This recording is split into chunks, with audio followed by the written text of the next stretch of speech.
Induction वाले chapter में। याद कीजिए ये चैप्टर स्टार्ट हुआ था कि अगर किसी रीजन में मैग्नेटिक फील्ड है उसको दिखाने के लिए कुछ लाइन से रिप्रेजेंट कर रहे थे जिसको मैग्नेटिक लाइंस ऑफ फोर्स बोल रहे थे, और किसी लूप या किसी मूविंग रॉड से जब फील्ड में था तो उससे कुछ लाइन पास कर रहा था, बोल रहे थे उससे कुछ फ्लक्स पास करेगा, और अगर फ्लक्स समय के हिसाब से चेंज करेगा तो एक ईएमएफ इंड्यूस होने का बात। लेकिन याद कीजिए सीखे थे कि magnetic lines of force imaginary physical quantity exist ही नहीं करता। मैग्नेटिक लाइंस इमेजिनरी है तो फ्लक्स भी इमेजिनरी ही था, और अगर फ्लक्स इमेजिनरी है तो फिर चेंज ही नहीं करना चाहिए, ईएमएफ इंड्यूस ही नहीं होना चाहिए। लेकिन प्रैक्टिकली ईएमएफ इंड्यूस होता है, पोटेंशियल डिफरेंस डेवलप होता है। हाँ, ये हम लोग कुछ कैलकुलेशन को आसान करने के लिए उसको हम लोग फ्लक्स के टर्म में डिफाइन किया था, कैलकुलेशन आसान करने के लिए। भले ही वो एग्जिस्ट ना करे, फ्लक्स एग्जिस्ट नहीं करे, लेकिन ईएमएफ पोटेंशियल डिफरेंस एग्जिस्ट करता है, क्रिएट होता है किसी कंडक्टिंग लूप में, किसी मूविंग रॉड में। अब क्वेश्चन ये उठता है कि आखिर ये जो ईएमएफ इंड्यूस था उसका एक्चुअल कारण क्या है। तो लास्ट वाले लेक्चर में किसी मूविंग रॉड के मैग्नेटिक फील्ड में जो पोटेंशियल डिफरेंस डेवलप हो रहा था वो क्यों डेवलप हो रहा था, एक्चुअल रीजन लास्ट लेक्चर में मोशनल ईएमएफ में सीखा था कि जब कंडक्टिंग रॉड मूव करता है तो इसके अंदर चार्ज मूव करता है, और जब मैग्नेटिक फील्ड में चार्ज मूव करेगा तो चार्ज पे फोर्स लगने के कारण सारा पॉजिटिव चार्ज एक साइड, सारा नेगेटिव चार्ज एक साइड, जिसके कारण उसके क्रॉस पोटेंशियल डिफरेंस एक ईएमएफ डेवलप हो रहा था। तो लास्ट वाले लेक्चर में एक्चुअल रीजन के साथ सीखे थे कि अगर कोई कंडक्टिंग रॉड अगर किसी मैग्नेटिक फील्ड में मूव करता है तो फ्लक्स चेंज करने से जो ईएमएफ इंड्यूस था उसका एक्चुअल रीजन था कि चार्ज पे फोर्स लगता है, जिसको आसानी से कैलकुलेट करने के लिए हम लोग फ्लक्स के टर्म में सोच रहे थे। तो रॉड में रीजन के साथ लास्ट लेक्चर में सीखे कि पोटेंशियल डिफरेंस क्यों क्रिएट होता है। रॉड में तो सीखे, अब क्वेश्चन ये उठता है कि किसी कंडक्टिंग लूप में जब फ्लक्स चेंज करता है तो ईएमएफ वहां भी इंड्यूस होता है। मूविंग कंडक्टिंग रॉड में तो सीखे, अब है कि अगर कंडक्टिंग लूप अगर रेस्ट में है तो वहां पे पोटेंशियल डिफरेंस ईएमएफ क्यों जनरेट होता है, उसको आज समझने का कोशिश करेंगे। उसको समझने के लिए एक सिचुएशन में यहां पे कंसीडर कर रहे हैं कि किसी रीजन में यूनिफॉर्म मैग्नेटिक फील्ड है, हर जगह मैग्नेटिक फील्ड है, यूनिफॉर्म मैग्नेटिक फील्ड, इस रीजन में मैग्नेटिक फील्ड, इसमें कंडक्टिंग लूप कुछ रेडियस हो, एक सर्कुलर कंडक्टिंग लूप किसी यूनिफॉर्म मैग्नेटिक फील्ड में रखा है, और साथ साथ ये मान के चल रहा है कि जो मैग्नेटिक फील्ड है वो चेंज कर रहा है, which consider a conducting circular loop is placed in, ये मान के चल रहे हैं कि इस रीजन में जो मैग्नेटिक फील्ड है बढ़ भी सकता है, घट भी सकता है, जस्ट एक मान के चल रहा है कोई एक सिचुएशन कि इंक्रीजिंग मैग्नेटिक फील्ड में कंडक्टिंग लूप रखा है, मोशन नहीं है। मोशन के कारण ईएमएफ क्यों इंड्यूस होता है वो लास्ट वाले लेक्चर में सीखे थे, मोशनल ईएमएफ।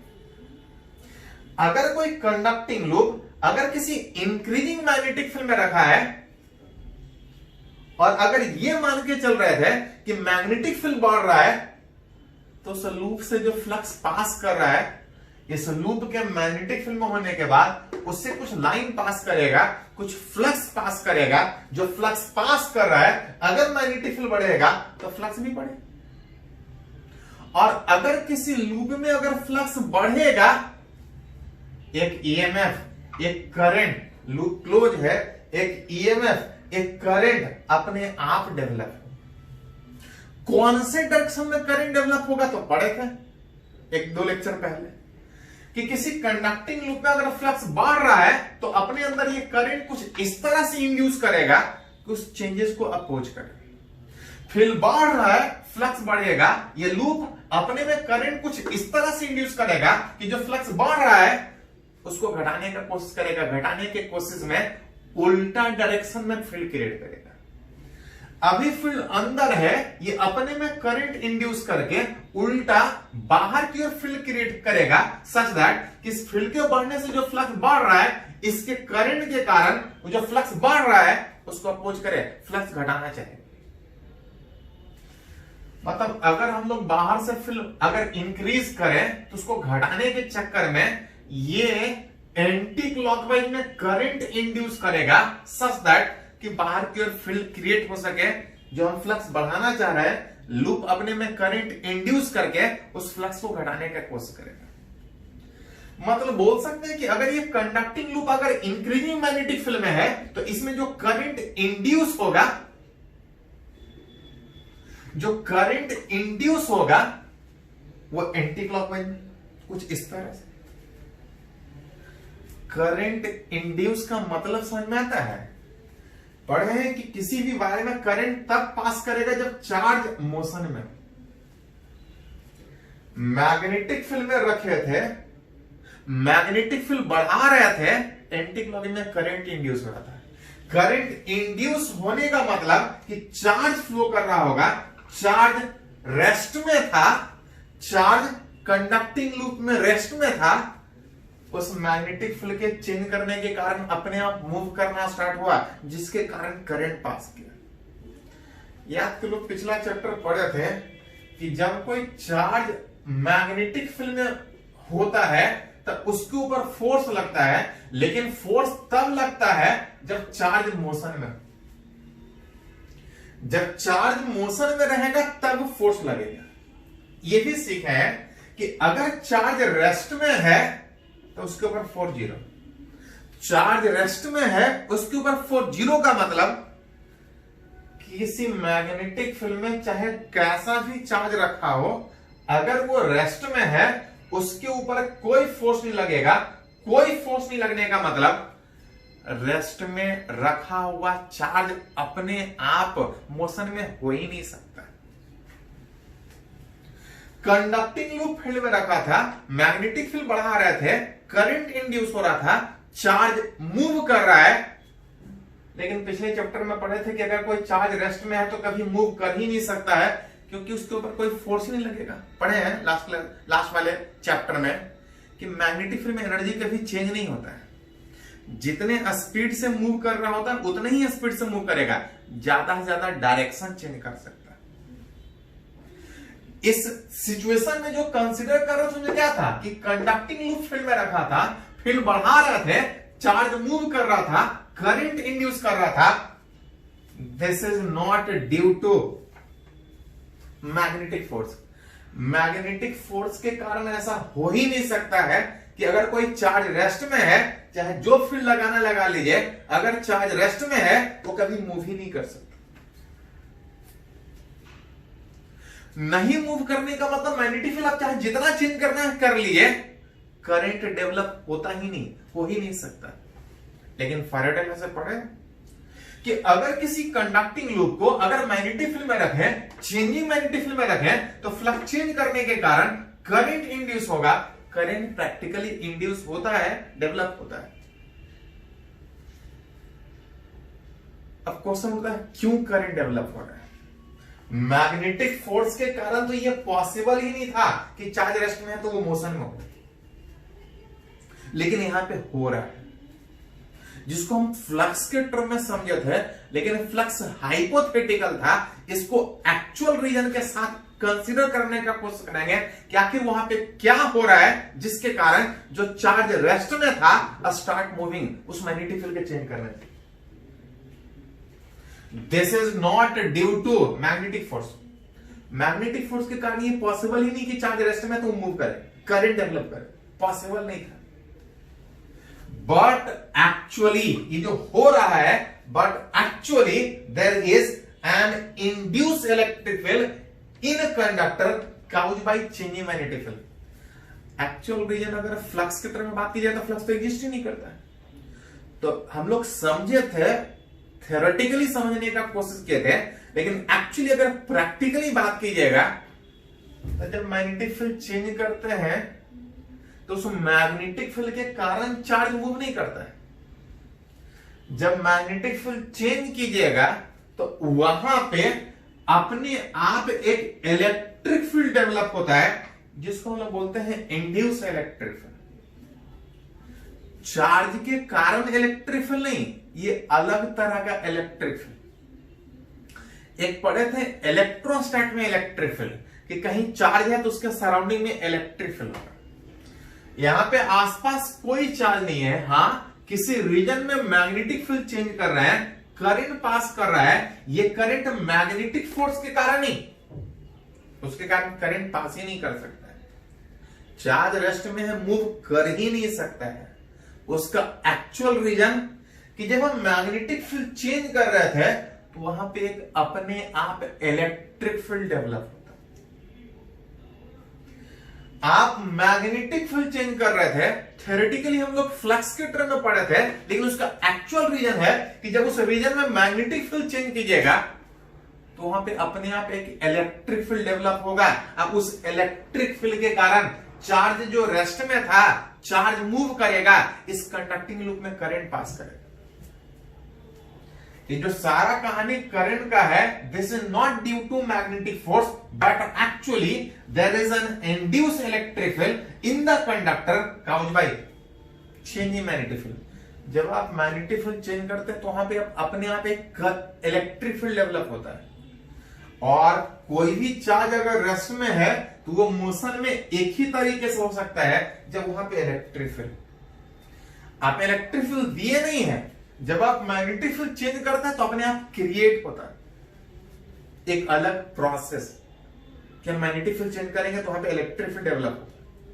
ये इलेक्ट्रोस्टैट से अलग इलेक्ट्रिक फील्ड है, इसलिए इसको बोलते हैं इंड्यूस इलेक्ट्रिक फील्ड नहीं, इंड्यूस इलेक्ट्रिक फील्ड। चार्ज के कारण इलेक्ट्रिक फील्ड नहीं, मैग्नेटिक फील्ड के चेंज करने के कारण इलेक्ट्रिक। ये एक अलग तरह का इलेक्ट्रिक फील्ड है जिसके बारे में थोड़ा सा हम लोग पॉइंट वाइज रिलेट करेंगे। प्रॉपर्टी कि जो नया वाला इलेक्ट्रिक फील्ड लोग रिलेट करना चाह रहे हैं वो क्या है, कैसा है, किसके कारण आ रहा है। तो ये इलेक्ट्रिक फील्ड आ रहा था caused by changing magnetic field. उस रीजन में मैग्नेटिक फील्ड चेंज कर रहे हैं, उसके कारण जो करंट डेवलप हो रहा है वो करंट किसके कारण डेवलप हो रहा है, इंड्यूस इलेक्ट्रिक फील्ड के कारण। अगर उसका कुछ प्रॉपर्टी बात करेंगे तो एक्चुअली आसपास सिचुएशन सिमेट्रिकल होने के कारण due to symmetry the electric field have same magnitude at each point on circle. इस सर्किल में जो करंट पास कर वो इलेक्ट्रिक फील्ड के कारण। और जब सिमेट्रिकली रिलेट कीजिएगा तो जैसा इस फील्ड में ये वाला पॉइंट है, चारों तरफ सिमेट्रिकली एक ही जैसा होने के कारण due to symmetry electric field have same magnitude at each point on the circle and it is tangent to it. Electric field हमेशा उस सर्किल के हर एक पॉइंट पे टेंजेंट, और भी किधर, इन direction of induce electric. Charge rest में था, मोशन में आया, करंट पास किया, किसके कारण, इस मैग्नेटिक फील्ड के कारण नहीं, मैग्नेटिक फील्ड के चेंज करने के कारण जो यहां पे इलेक्ट्रिक फील्ड डेवलप हो रहा है, जो इलेक्ट्रिक फील्ड डेवलप हो रहा है, जो इलेक्ट्रिक फील्ड डेवलप हो रहा है उसके कारण किस डायरेक्शन में, तो चारों तरफ एक ही जैसा सिमेट्रिकल होने के कारण हर जगह इलेक्ट्रिक फील्ड सेम, किधर, पाथ के टेंजेंट, आगे के पीछे, तो इन डायरेक्शन ऑफ करंट। यहां पे करंट इधर था, उसी डायरेक्शन में इस जगह पे इलेक्ट्रिक फील्ड, यहां पे करंट ऊपर है, उसी डायरेक्शन में इलेक्ट्रिक फील्ड होगा, हर जगह पाथ के tangent, in direction of induce current. Current जिधर है पॉजिटिव चार्ज उधर ही मूव करेगा इलेक्ट्रिक फील्ड, उसी डायरेक्शन में पाथ के टेंजेंट, कुछ इस तरह से इलेक्ट्रिक फील्ड होगा। ये एक अलग तरह का इलेक्ट्रिक फील्ड, चार्ज के कारण नहीं, मैग्नेटिक फील्ड के चेंज के कारण।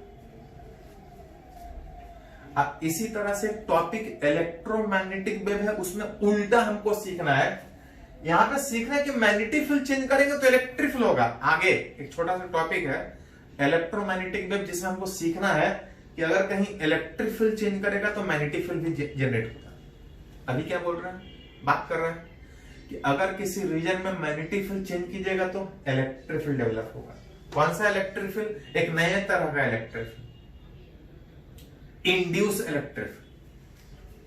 ये इलेक्ट्रोस्टैट से अलग है। दिस इज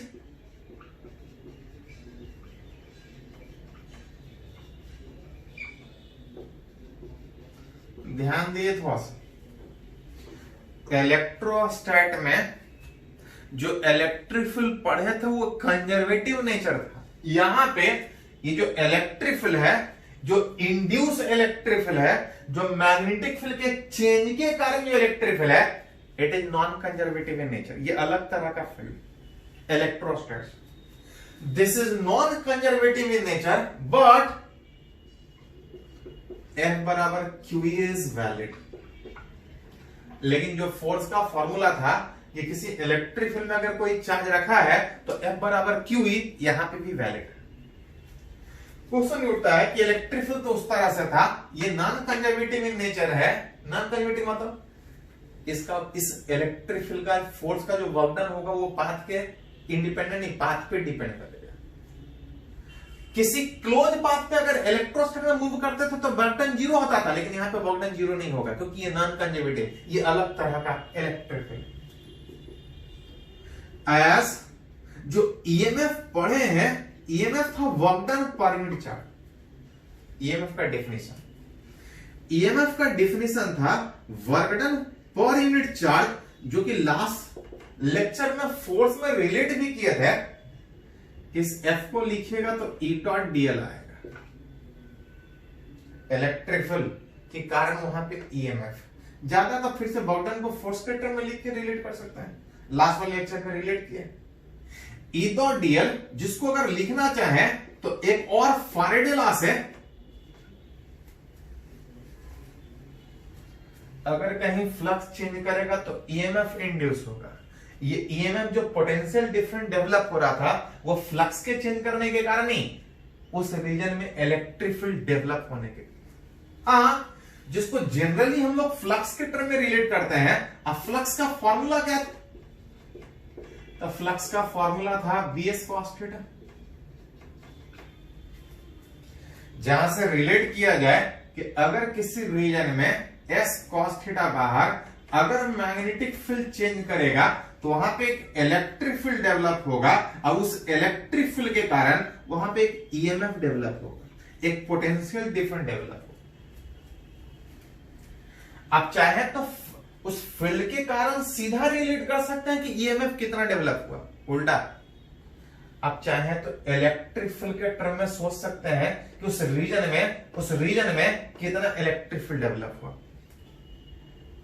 जिसको आप चाहें तो सीधा सीधा रिलेट कर सकते हैं कि उस रीजन में जो मैग्नेटिक फील्ड चेंज कर रहा था उसके कारण वहां पे इलेक्ट्रिक फील्ड डेवलप हो रहा था किसी क्लोज पाथ। और क्लोज पाथ पे वर्क डन इलेक्ट्रोस्टैट में कीजिएगा तो जीरो आएगा इस E डॉट dl का वैल्यू।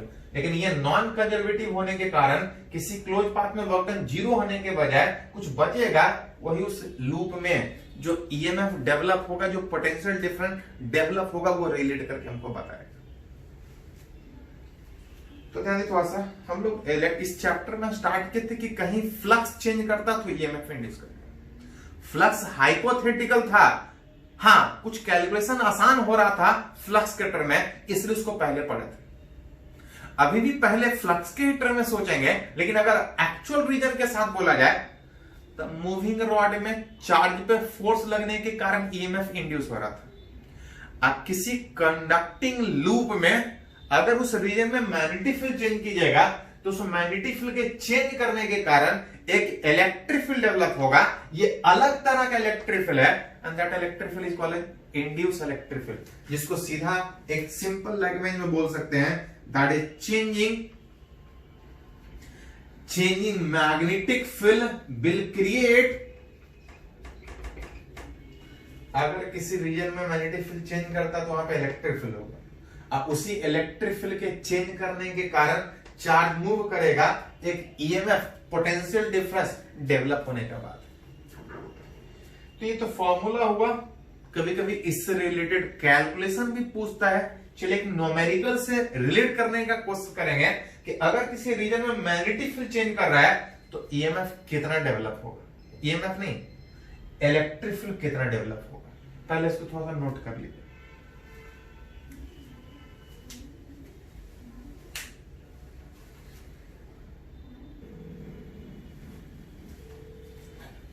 तो अभी एक पॉइंट डिस्कस किए कि किसी रीजन में अगर मैग्नेटिक फील्ड चेंज हो रहा है तो वहां पे इलेक्ट्रिक फील्ड अपने आप डेवलप होगा।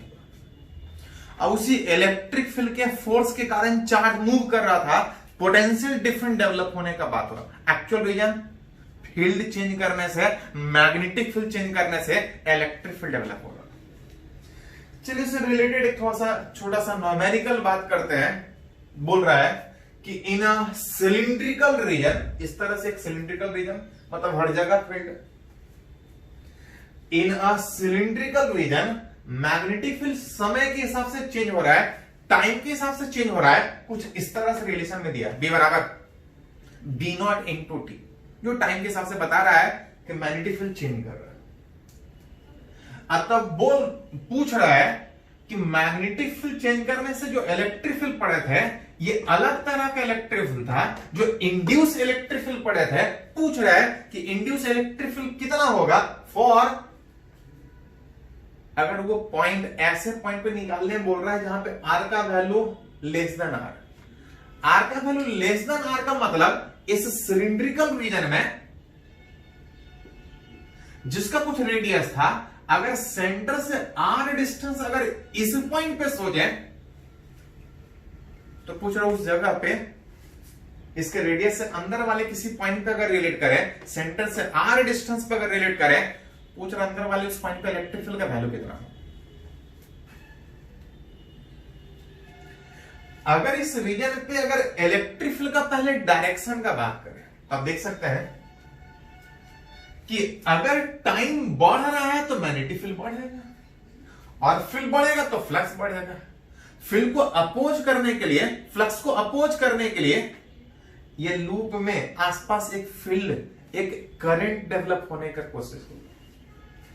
मैग्नेटिक फील्ड अंदर बढ़ रहा है, अपोज करने के चक्कर में बाहर की ओर फील्ड क्रिएट करने का कोशिश करेगा।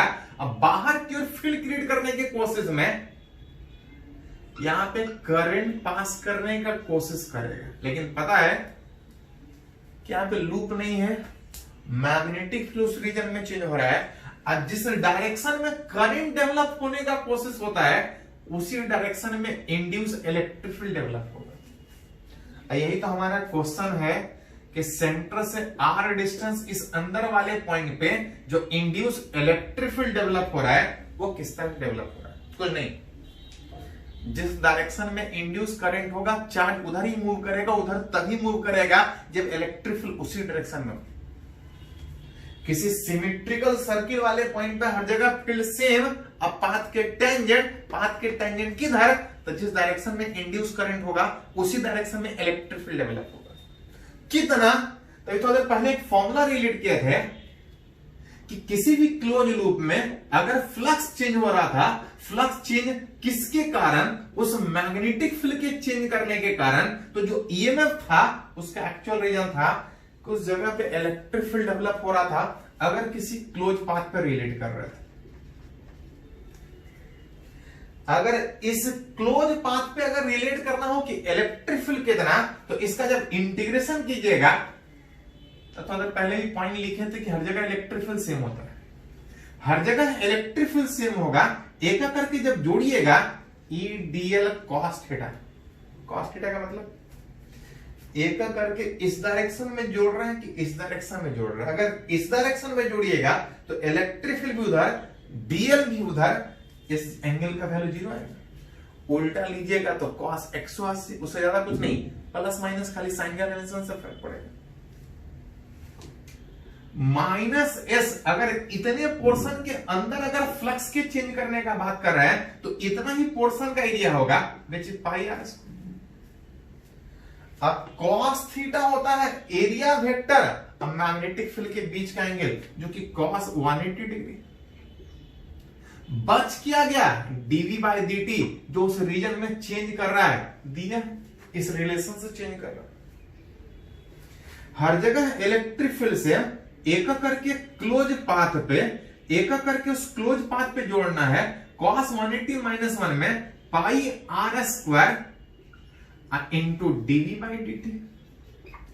जहां से क्लोज पाथ एक करके अगर इसको अगर लेंथ के टर्म में जोड़िएगा तो 2 pi r square into dv by dt, इसको डिफरेंशिएट कीजिएगा तो आ जाएगा बी नॉट। जहां पे इंड्यूस जो इलेक्ट्रिक फील्ड जो हम सोच रहे थे, पाई से पाई कैंसिल, एक r cancel, B naught r divide by 2, जो कि बोल सकते हैं कि अंदर वाले किसी पॉइंट पे जब इलेक्ट्रिक फील्ड रिलेट कीजिएगा तो जैसे जैसे दूर जाइएगा इलेक्ट्रिक फील्ड बढ़ेगा। किस रिलेशन से? तो कुछ इस तरह का रिलेशन से। ये हम इलेक्ट्रिक फील्ड तब निकाले जब पॉइंट अंदर में कंसिडर किए। इसी में कभी कभी पूछा जाता है फॉर पॉइंट ऐसे जगह पे इलेक्ट्रिक फील्ड निकालिए जो इस सिलिंड्रिकल रीजन से बाहर कहीं, इसका कुछ रेडियस सेंटर से आर डिस्टेंस पे इस बाहर वाले किसी पॉइंट पे रिलेट करना है कि इलेक्ट्रिक फील्ड कितना है। क्यों इलेक्ट्रिक फील्ड होगा? क्योंकि इस रीजन में मैग्नेटिक फील्ड चेंज कर रहा है। अगर किसी रीजन में मैग्नेटिक फील्ड चेंज करेगा, आसपास इलेक्ट्रिक फील्ड डेवलप होगा। आसपास इलेक्ट्रिक फील्ड डेवलप होगा, किधर डेवलप होगा? तो पढ़े कि अगर मैग्नेटिक फील्ड बढ़ाएं, फ्लक्स बढ़ेगा, घटाने के चक्कर में एक उल्टा डायरेक्शन में फील्ड क्रिएट करेगा। उल्टा डायरेक्शन में फील्ड क्रिएट करने के लिए कुछ इस तरह से करंट इंड्यूस करेगा।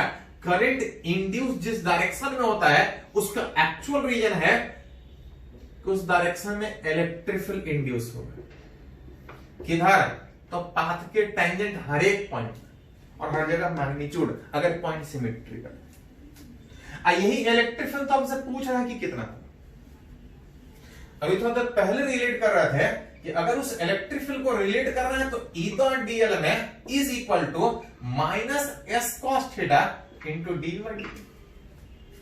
मैग्नेटिक फील्ड चेंज करने के कारण जो फ्लक्स चेंज होगा, ईएमएफ इंड्यूस होगा।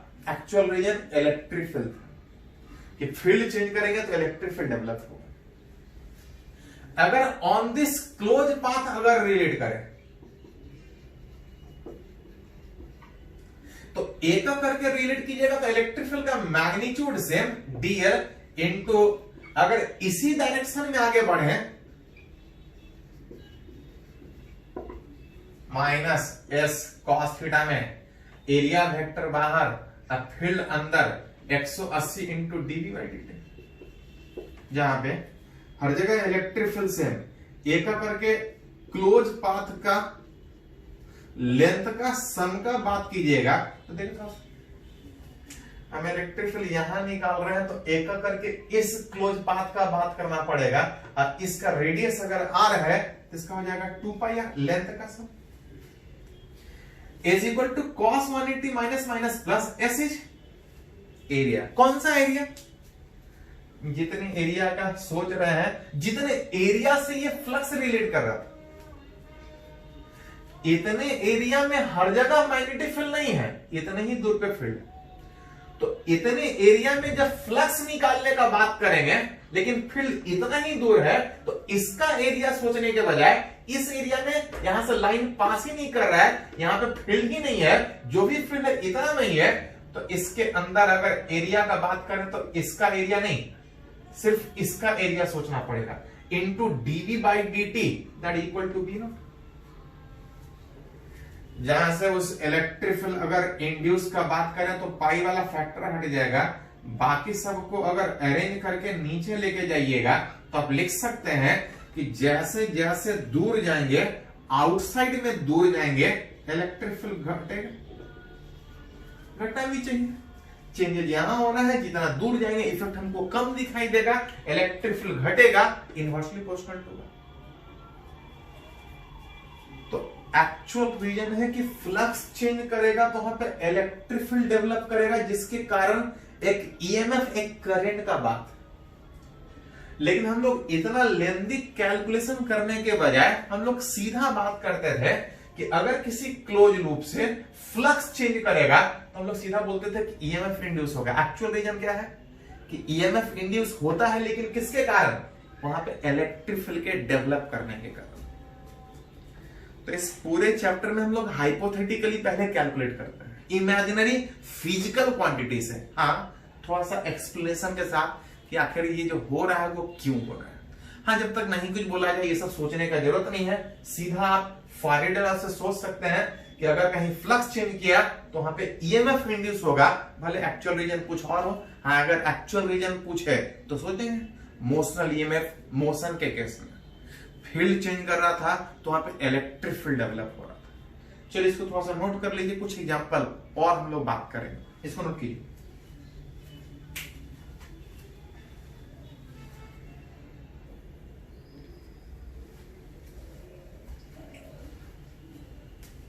तो लास्ट 2 लेक्चर, पिछला वाला और आज वाला, जिसमें हम लोग सीखने का कोशिश किए कि फ्लक्स तो कुछ था नहीं, हाँ उसके टर्म में कैलकुलेशन आसान था, जिसके लिए हम लोग फैराडे लॉ से यूज कर रहे थे कि फ्लक्स चेंज करेगा तो ईएमएफ इंड्यूस करेगा। बाद में हम लोग एक्चुअली समझने का कोशिश किया कि आखिर वहां पे हो क्या रहा है। देख रहे थे जब कंडक्टिंग रॉड मूव कर रहा था तो मोशन के कारण फोर्स लग रहा था, जिसके कारण पोटेंशियल डिफरेंस था। अगर कंडक्टर मोशन में नहीं था तो वहां पे फील्ड अगर चेंज करेंगे तब जाके फ्लक्स चेंज करेगा, और अगर फ्लक्स चेंज कर रहा था तो वहां पे ईएमएफ इंड्यूस होने का बात होगा। तो रीजन वाइज तो सीखे, कभी कभी न्यूमेरिकल इस तरह का पूछा जाता है।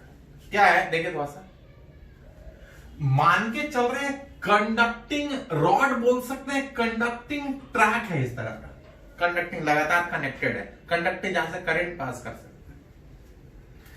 एक इस तरह से कंडक्टिंग ट्रैक के ऊपर एक रॉड t=0 पे कुछ वेलोसिटी से मूव कर रहा है, और इस रीजन में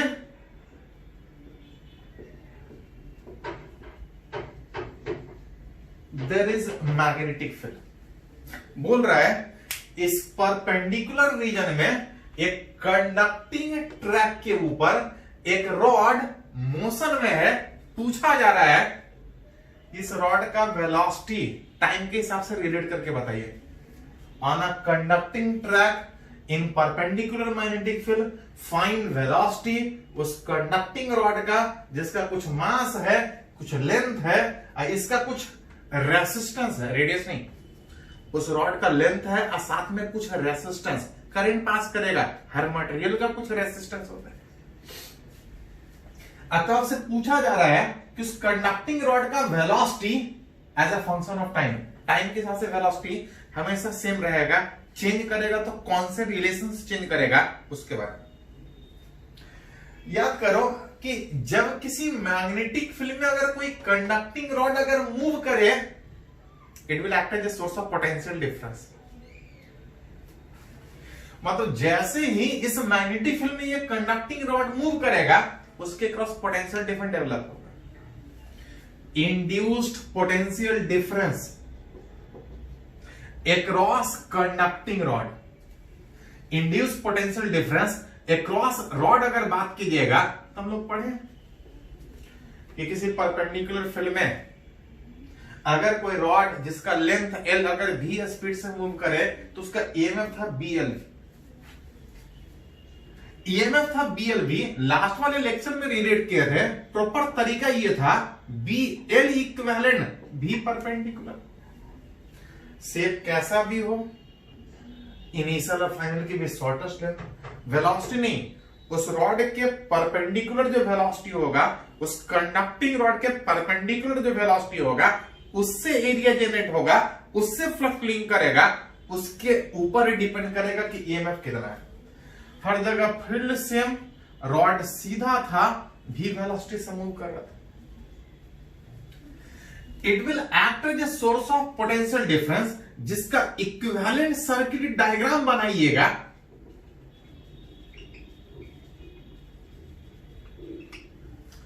इक्विवेलेंट सर्किट डायग्राम बनाइएगा तो आप बोल सकते हैं कि इस कंडक्टिंग ट्रैक के ऊपर ये जो रॉड मूव करेगा it will act as a source of potential difference. इसमें सी कहते हैं कि भी अब बी अंदर, भी क्रॉस बी पॉजिटिव चार्ज पे फोर्स ऊपर, सारा पॉजिटिव ऊपर जाने का कोशिश करेगा, सारा नेगेटिव नीचे जाने का कोशिश करेगा, इसके क्रॉस एक पोटेंशियल डिफरेंस। साथ में ये रॉड था, इसका कुछ रेसिस्टेंस भी है। अगर उस रॉड को सोचना चाहे तो एक ईएमएफ, एक रेसिस्टेंस, इस तरह से सर्किट डायग्राम में सोच सकता है। इधर बोलता तो इधर भी रेसिस्टेंस का बात होता, लेकिन अगर कुछ नहीं बोला है तो इधर कोई रेसिस्टेंस नहीं सोचेगा। मतलब जैसे ही कंडक्टर मोशन में इस मैग्नेटिक फील्ड में हुआ, it will act as a source of EMF. और जैसे ही क्लोज लूप मिला, इस पोटेंशियल डिफरेंस के कारण देयर इज करंट। करंट उस लूप में अगर रिलेट कीजिएगा तो बोल सकते हैं ईएमएफ बाई रेसिस्टेंस में ईएमएफ बीएलवी डिवाइड बाई एक ही रेसिस्टेंस इस लूप में है जो इस रॉड का था, बाकी जगह रेसिस्टेंस नहीं मान के चल रहा है। अगर रेसिस्टेंस देता तो उसका भी रेसिस्टेंस होता है। मतलब जैसे ही ये रॉड मूव किया, it will act as a source of potential difference, जिसके कारण करंट पास करेगा। जैसे ही रॉड मूव किया, अब ये रॉड नहीं, अब ये करंट कैरिंग रॉड होगा, क्योंकि इसमें करंट पास कर रहा है। और जैसे ये करंट कैरिंग रॉड की तरह बिहेव करेगा, उसके ऊपर एक मैग्नेटिक फोर्स लगेगा। Magnetic force on current rod. अब ये रॉड नहीं है, एक मूविंग रॉड होने के कारण, एक ईएमएफ की तरह से काम करने के कारण, एक क्लोज लूप का हिस्सा होने के कारण इसमें करंट पास कर रहा है। मतलब ये करंट कैरिंग वायर, एक रॉड है। लास्ट वाले चैप्टर में पढ़े थे कि अगर कोई करंट कैरिंग वायर अगर किसी मैग्नेटिक फील्ड में है तो उसके ऊपर फोर्स लगेगा। कितना force? Ideal cross B. Current अगर बात करें तो कुछ था लेंथ एल, अब मैग्नेटिक फील्ड बी और करंट इधर है, मैग्नेटिक फील्ड अंदर, दोनों के बीच एंगल 90 डिग्री। जहां पे आप बोल सकते हैं कि जैसे ही इसके ऊपर फोर्स लगेगा, पहले तो क्वेश्चन ये उठता किधर फोर्स लगेगा, फोर्स लगेगा किधर, फोर्स लगेगा तो ideal cross B. Ideal cross B का मतलब करंट ऐसा है, ये करंट वायर की तरह से बिहेव कर रहा है। आइडियल के तरफ कर्ल रख के बी के तरफ जब रोटेट करेंगे तो फोर्स इधर लगेगा। मतलब जैसे ही रॉड आगे मूव किया, इसमें करंट पास करेगा। जैसे ही करंट पास किया, जैसे ही करंट पास किया, इसके ऊपर एक मैग्नेटिक फोर्स लगेगा। कितना? ILB sin 91। मोशन के अपोजिट में फोर्स लगा, ड्यू टू दिस फोर्स बोल सकते हैं, due to this magnetic force there is retardation. कितना रिटार्डेशन? उस फोर्स के कारण जितना रॉड आगे जाना चाहेगा, लेकिन जैसे ही आगे बढ़ा, करंट के कारण फोर्स लग रहा था, फोर्स इसके मोशन को अपोज कर रहा है, देयर इज डिसलेरेशन। कितना डिसलेरेशन? तो फोर्स बाय मास। फोर्स था BIL बाय M। जहां से करंट का वैल्यू पहले ही निकाले थे कि जब ये लूप में मूव करेगा तो करंट था BLV में, BLV 2 बार आएगा। अच्छा, एक और R भी आएगा। मतलब जैसे ही कंडक्टिंग रॉड इस फील्ड में मूव किया, करंट कैरिंग वायर की तरह से बिहेव करेगा। फोर्स उल्टा में लग रहा है, देयर इज ए डिसलेरेशन। और डिसलेरेशन होने का मतलब वेलोसिटी टाइम के हिसाब से घटेगा। और वही तो हमसे पूछा जा रहा है कि वेलोसिटी टाइम के हिसाब से कैसा चेंज करेगा। वेलोसिटी अगर रिलेट करें तो एक्सेलरेशन आ रहा था b²L²v/mr, लेकिन एक्सेलरेशन ही हमको वेलोसिटी चाहिए। इस a को हटा के लिख सकते हैं dv/dt। वेलोसिटी हमको समय के हिसाब से चाहिए, लेकिन एक्सेलरेशन नहीं। रिटार्डेशन होने के कारण जब एक्सेलरेशन लिखेंगे तो -dv/dt।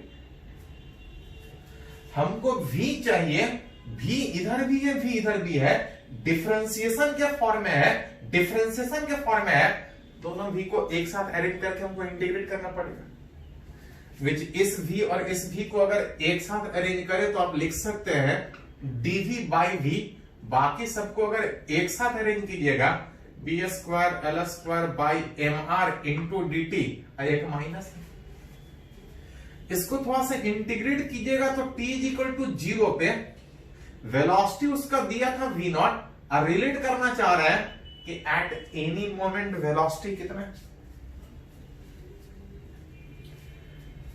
जहां से अगर रिलेट कीजिएगा तो dv बाई v का इंटीग्रेशन ln v होता है।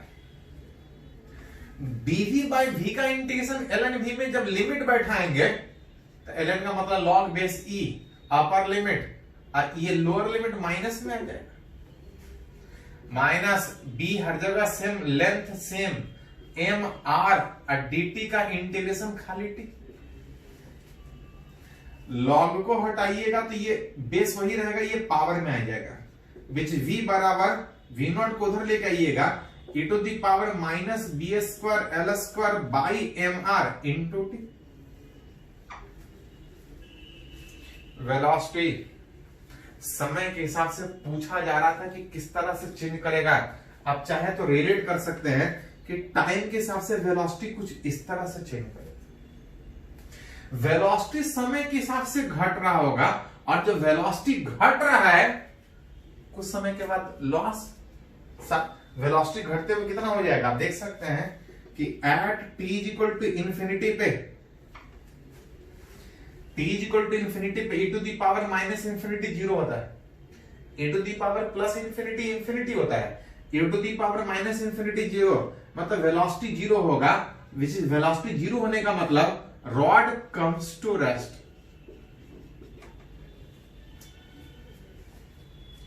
वेलोसिटी समय के हिसाब से घट रहा है क्योंकि फोर्स उल्टा में लग रहा है। कितने देर के बाद? तो लॉन्ग टाइम, इनफिनाइट टाइम के बाद।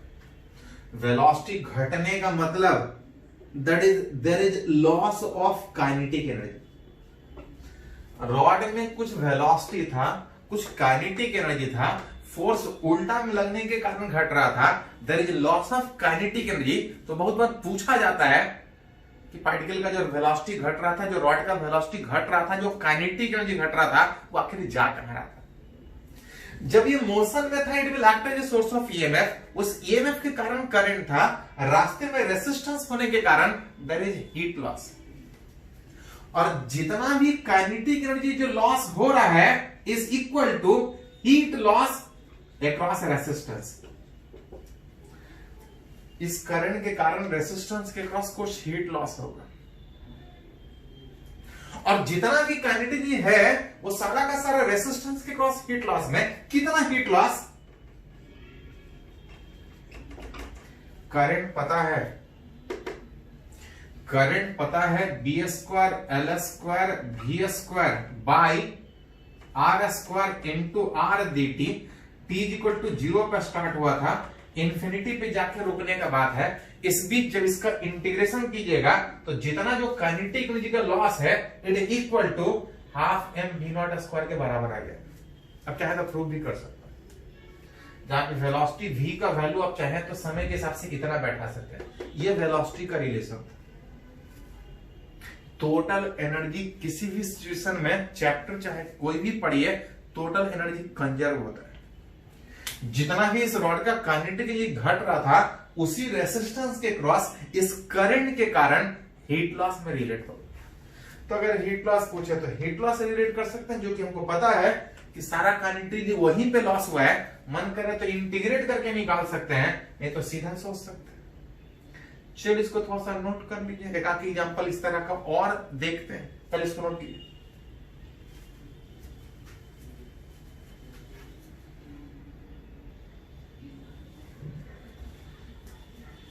तो एक अगर और उसी तरह से एग्जाम्पल यहां पे अगर बात करें, बोल रहा है कि कहीं हॉरिजेंटल टेबल पे एक कंडक्टिंग ट्रैक, एक कंडक्टिंग रेल रखा है, ट्रैक जिसमें जरूरत पड़े तो करंट पास कर सकता है। इस कंडक्टिंग रेल पे एक रॉड को छोड़ रहे हैं, रॉड से एक पार्टिकल अटैच है और t इक्वल टू 0 पे अगर पूरे सिस्टम को अगर रेस्ट से छोड़े तो पता है कि जैसे ही छोड़ेंगे वेट के कारण ये नीचे गिरना चाहिए। और बोला जा रहा है कि इस रीजन में परपेंडिकुलर डायरेक्शन में मैग्नेटिक फील्ड, जैसे ही छोड़ेंगे नीचे गिरेगा। यहां पे कंडक्टिंग रॉड है, परपेंडिकुलर फील्ड में ईएमएफ की तरह से काम करेगा। अथवा से पूछा जा रहा है फाइंड एक्सेलरेशन ऑफ उस पार्टिकल का, पूछ रहा है उस पार्टिकल का एक्सेलरेशन कितना होगा जब छोड़ेंगे। जैसे छोड़ेंगे ये नीचे गिरना चाहेगा, कुछ एक्सेलरेशन होगा, इसमें कुछ वेलोसिटी आने का बात होगा।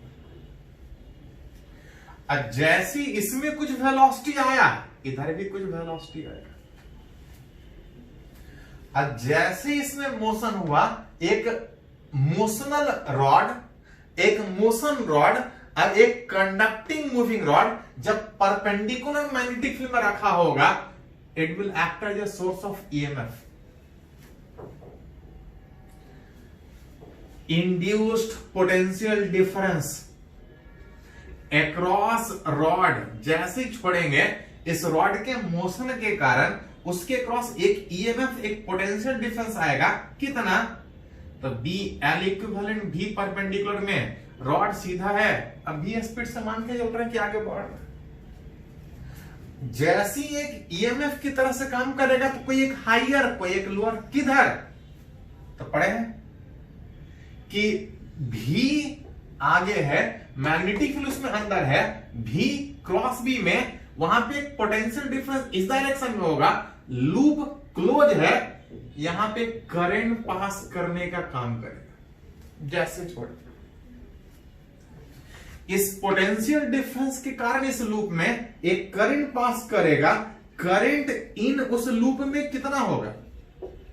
तो आई बराबर ईएमएफ बाई, अगर इधर से कोई कनेक्शन नहीं है, अगर इधर ही कनेक्शन है, इस रॉड का रेसिस्टेंस आर दिया है तो आ जाएगा बीएल भी बटा। मतलब जैसे ही ये रॉड आगे मूव करेगा इस वेट के कारण, it will act as a current carrying wire.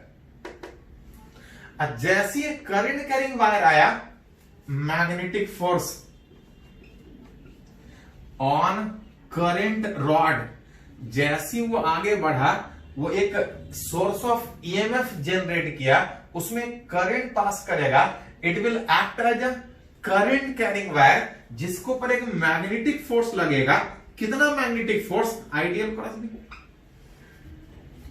Current I, length L, field B में करंट बीएल भी, अगर इसको अरेंज कीजिएगा तो आ जाएगा बी स्क्वायर एल स्क्वायर भी बटा। फोर्स किधर लगेगा? तो आइडियल क्रॉस भी है, आइडियल ऊपर करंट ऐसा पास कर रहा है, आइडियल फील्ड अंदर है, आइडियल क्रॉस बी, मतलब जैसी वो आगे बढ़ने का कोशिश करेगा, वेट के कारण गिरने का कोशिश करेगा, मैग्नेटिक फोर्स उसके मोशन को अपोज करेगा। अगर छोड़ते तो ये फ्री फॉल में एक्सेलरेशन जी से गिरने का कोशिश होगा, लेकिन जैसे आगे बढ़ने का कोशिश होगा, इस मैग्नेटिक फोर्स के कारण उसके मोशन का अपोज होगा। हाँ, जितना एक्सेलरेशन इसका उतने ही एक्सेलरेशन से ये भी आगे बढ़ेगा, यही क्वेश्चन था। एक्सेलरेशन ऑफ अगर पार्टिकल का बात करें तो दोनों साथ साथ जा रहा है, आप एक ही साथ रिलेट कर सकते हैं कि व्हाट इज द एक्सेलरेशन। गिरने में mg इसका हेल्प कर रहा था, जो भी टेंशन होगा वो दोनों के बीच का इंटरनल फोर्स है।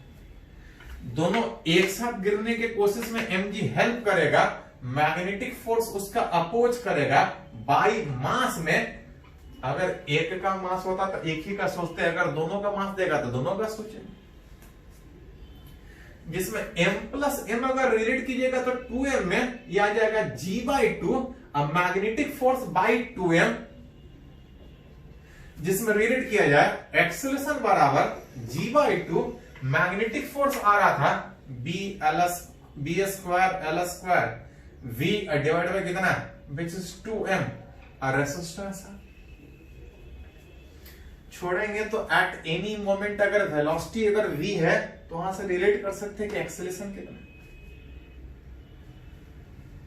हाँ, अगर वेलोसिटी बोलता तो कुछ नहीं, एक्सेलरेशन वेलोसिटी का फंक्शन है। अगर जरूरत पड़े तो वेलोसिटी यहां से टाइम के हिसाब से निकाल सकते हैं, अगर यहां से निकालना हो तो वेलोसिटी डिस्टेंस के हिसाब से अरेंज करके निकालना पड़ेगा। जनरली इसमें वेलोसिटी पूछने की वजह पूछा जाता है कि फॉर मैक्सिमम वेलोसिटी। छोड़ेंगे, एक्सेलरेशन है, वेलोसिटी बढ़ रहा होगा, क्या बढ़ता ही रहेगा? अगर गौर से देखिएगा तो जैसे जैसे वेलोसिटी बढ़ेगा एक्सेलरेशन घटेगा। मतलब वेलोसिटी बढ़ेगा, एक लिमिट के बाद वेलोसिटी इतना ज्यादा बढ़ जाएगा कि एक्सेलरेशन घट के जीरो। और जब एक्सेलरेशन घट के जीरो हो जाए तो वेलोसिटी बढ़ना बंद हो जाएगा। जनरली इसमें ये पूछा जाता है कि वेलोसिटी बढ़ते बढ़ते मैक्सिमम कब होगा, जिसको बोला जाता है टर्मिनल वेलोसिटी। कि किसी भी पार्टिकल का वेलोसिटी बढ़ रहा है एक लिमिट तक, एक लिमिट के बाद बढ़ेगा नहीं। कब तक बढ़ेगा? तो वेलोसिटी मैक्सिमम होगा, that velocity is called as terminal velocity when जो एक्सेलरेशन है वो जीरो होगा। एक्सेलरेशन जीरो कब होगा? जब g/2 is equal to b square l square v/2 mr, उस समय जो वेलोसिटी होगा वो मैक्सिमम। यहां से क्रॉस मल्टीप्लाई कीजिएगा तो what is the maximum velocity, तो 2 हट जाएगा, mgr divide by B square L square. Velocity बढ़ेगा एक लिमिट तक, कब तक? तो इस तरह से सोच सकते हैं। कितना? तो जरूरत पड़े तो इंटीग्रेट करके निकाल सकते हैं। ये देगा वेलोसिटी टाइम के हिसाब से, ये देगा वेलोसिटी पोजीशन डिस्टेंस के हिसाब से। चलिए इसको नोट कीजिए।